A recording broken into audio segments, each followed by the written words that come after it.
Welcome back to 16 weeks of SATs with myself, Andrew. And in this episode, or in this lesson, we're going to be looking at subordinate clauses. And as complicated as they can sound, subordinate clauses are actually pretty straightforward. All we need to think about are our subordinating conjunctions and have a little bit of an understanding of sentence structure. Okay. So they are pretty straightforward. We've got lots and lots of SATs examples that we're going to look at. I think there's around 9 or 10 of them. So they are very common questions, and they are quite versatile questions in the fact that there's lots of marks available. If we look at across the SATs papers, I've found about 9 or 10 examples. So we're definitely going to get some form of question on subordinate clauses. And quite often, we just have to underline them or find them in examples that the SATs papers have given us. So fairly straightforward. So let's get straight into it. We'll look at these subordinate clauses, what they look like, how often they crop up, and how we can get those easy marks. Let's jump straight into it. So let's take a look at subordinate clauses. Okay. Now, if we just read through some of the main information. So a subordinate clause is a part of a sentence that does not make sense on its own. But I always suggest that we want to try and understand that in a little bit more detail. So a sentence is going to be made up of a main clause. Okay. So understanding that this subordinate clause helps make part of a complex sentence. So we have a main clause, and a subordinate clause. The subordinate clause relies on the main clause to make sense. Okay. So, and it's understanding that both of these clauses, because they're clauses, they'll have a subject and a verb. This clause will have a subject and a verb, but it begins with that subordinating conjunction. And because it begins with a subordinating conjunction, that's why we say it can't make sense on its own. Okay. Because the because is relying on the fact that we played inside. There's a reason. Okay. So because on its own, starting the sentence, because it was raining, doesn't make sense because is relying on the main clause. All right. So the key bit to remember here with spotting a subordinate clause, because that's all we're really doing in the SATs, is just we know it's a subordinate clause if it begins with a subordinating conjunction.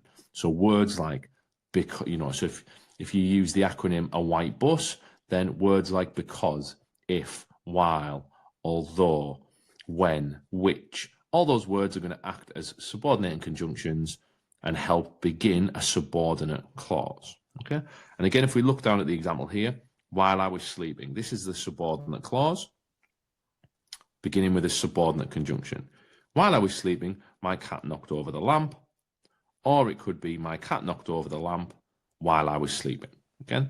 So we can utilize subordinate clauses to vary sentence structure, but again, it's spotting the fact that we have a subordinating conjunction at the start of that begins a subordinate clause. So if this was a SATs question here saying underline the subordinate clause, we would be looking for this classic subordinating conjunction that signals this is the beginning of the clause. Okay. So here's our first example. Which underlined group of words is a subordinate clause? So again, as soon as we see subordinate clause, the first thing that we should be thinking is, well, where's the subordinating conjunction? Those classic words that we're spotting.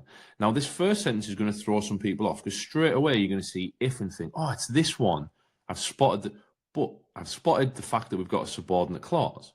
But the question is which underlined group of words. So although we have a subordinate clause here, it's not underlined, so it's not this sentence. Okay.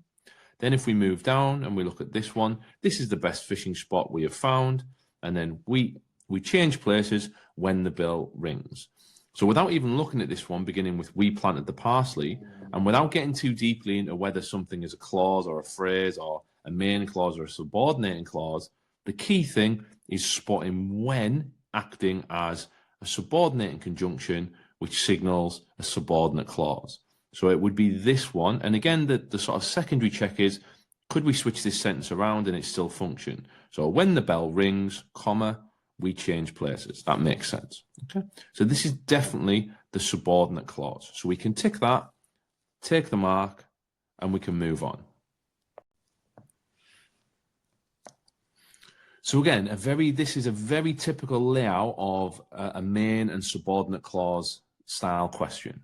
Okay, so this is very familiar. You will see this again and again. Label each of the clauses in the sentence below. And again, remembering that if we have a main and subordinate clause, then we have a complex sentence. Okay, not compound, not simple, but complex.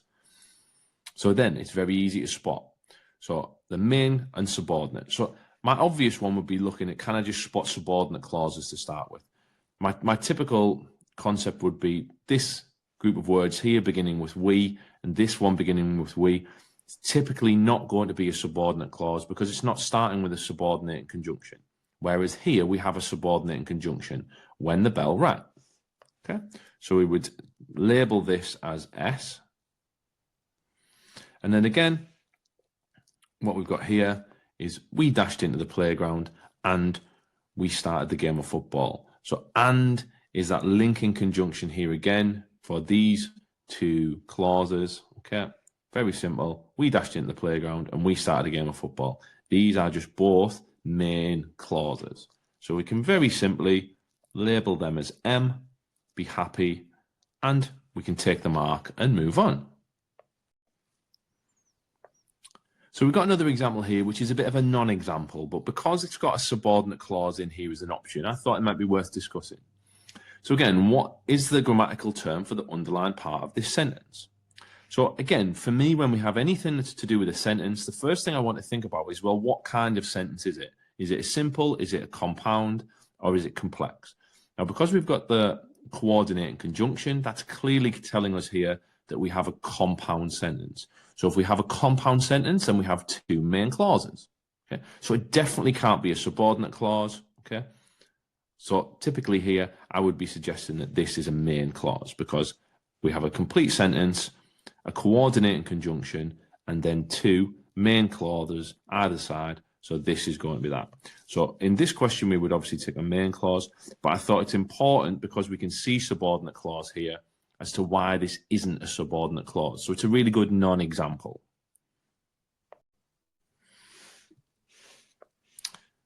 And again, let's take a look at the next one. So question 50, the last question in the paper. Underline the subordinate clause in the sentence below. And again, as we get later on in the paper, we like to have these more complex sentence organizations with semicolons and so on. But the key bit, again, in all of this, my key message, again, as I've said from the start, is to spot words that can act as subordinating conjunctions. And again, without getting into all the grammatical understanding of the sentence structure, hopefully you can see that as, or you've spotted as a subordinating conjunction. So for me, that just signals that as we missed the bus is going to be the subordinate clause. And again, from this here, if we were going to work from here, we are going to be late as we missed the bus. We could swap that round and also say, as we missed the bus, we are going to be late. So we've got that double check of sense that the main clause and the subordinate clause can be switched around and still make sense as a sentence. So again, underlining the subordinate clause, we would be making sure that we underline this section here, and that would get us the mark. And here's another example, question 19.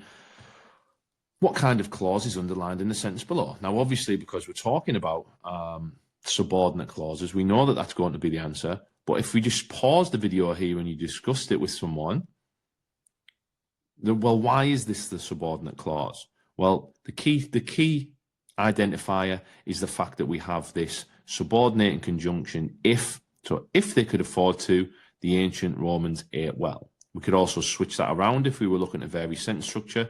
The ancient Romans ate well, comma, if they could afford to. Okay, so that works. So we would answer this by clearly marking that we have a subordinate clause. Okay, very simple, very knowledgeable. Most of you will have picked that up straight away. Easy mark, and we move on.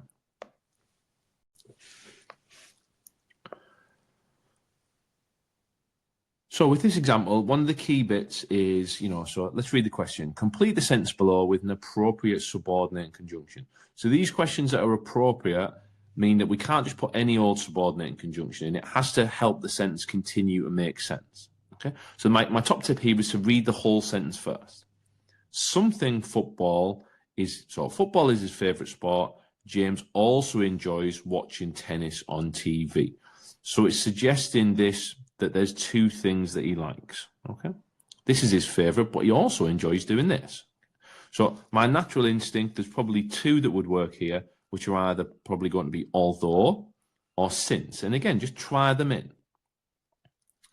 I think naturally some people would want to write because here, but that's not going to work as the sentence structure continues on. Because football is his favorite sport, James also enjoys watching tennis. That doesn't make sense, okay? Although football is his favorite sport, James also enjoys watching tennis on TV, okay?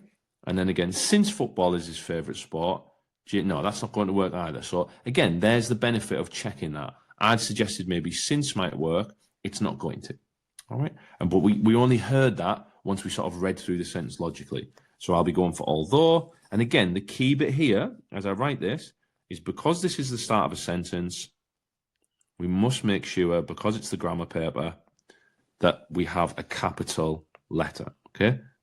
If we don't capitalize at the start of that sentence, then we won't get the mark. And again, another classic question type.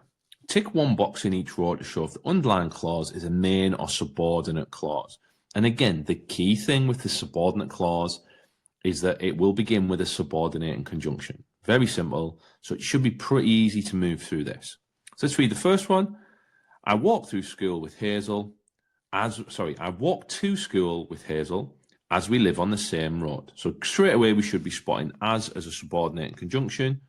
So we've got a subordinate clause. I'll just tick that again differently. There we go. Hazel uses a wheelchair. So we went up the ramp. Now again, if we're spotting so in a sentence, we should be spotting that that's a compound sentence, and we should know that a compound sentence is made up of two main clauses. Okay, so we've got a main clause, we went up the ramp, and a main clause of Hazel uses a wheelchair, joined by so. So we don't even need to think about this. It's just very obviously, because of the fact that it's a compound sentence, we know that that's a main clause. And then finally, this one should be super obvious because of before. Before we entered the classroom, we greeted our friends. So it's really obvious. We have a subordinating conjunction starting our subordinate clause. So this one here, the underlined group of words, is a clause, a subordinate clause. Once again, your eyes, I'll read the question, but as I'm reading it, your eyes should be drawn to how each of these clauses begins. We have after, the, and because. So you should already be deciding how they are going to be structured, okay? So label each of the clauses in the sentence below with either main or subordinate. So straight away, after they'd been for a swim, so that is obviously straight away, we've got the subordinating conjunction, so we have a subordinate clause. The boys had a drink is clearly a main clause. And then finally, because we've got that subordinating conjunction. So again, very obvious. Signaled to us very clearly by, sorry, I'm just going to rub that out. That's incorrect, even though I said the opposite thing. Where's the eraser? Here we go. So, subordinate. Pen, there we go. So again, I'm just going to highlight these off. When we see these questions, the key bit is start to spot in the words that are going to begin those clauses, and they're going to give us a real indication of the type of clause that we are dealing with. And then for the final example, underline the subordinate clause in the sentence below. When the crowd heard the clattering sound, they gasped in astonishment. And again, with this, I would be looking, my natural instinct is to look at the word that starts the sentence and the word that is followed by the comma. And obviously your attention should be drawn straight away to the fact that this is a subordinating conjunction. So we clearly have this clause here, that is the subordinate clause. Very simple. Try and use a ruler so it's nice and neat. There we go. So it's very simple. Underline the subordinate clause. We've spotted that subordinating conjunction when the crowd heard the clattering sound. Job done, mark gained. Very simple. And once again, to finish with, I've created some 4 different questions for you to have a go at. So definitely pause the screen here, spend a little bit of time thinking about these types of questions and come up with some answers linked to subordinating conjunctions. Subordinate clauses. So well done if you've got this far in the video and looked at the SATs examples that I've given you, as well as having a go at some of the example questions. And really, for me, as complicated as subordinate clauses can seem, they're actually pretty straightforward marks. As long as we know or can remember most of our subordinating conjunctions, we know that a subordinate clause starts with a subordinating conjunction, so it's pretty straightforward in terms of those whiles and all those and whens, ifs, since, etc.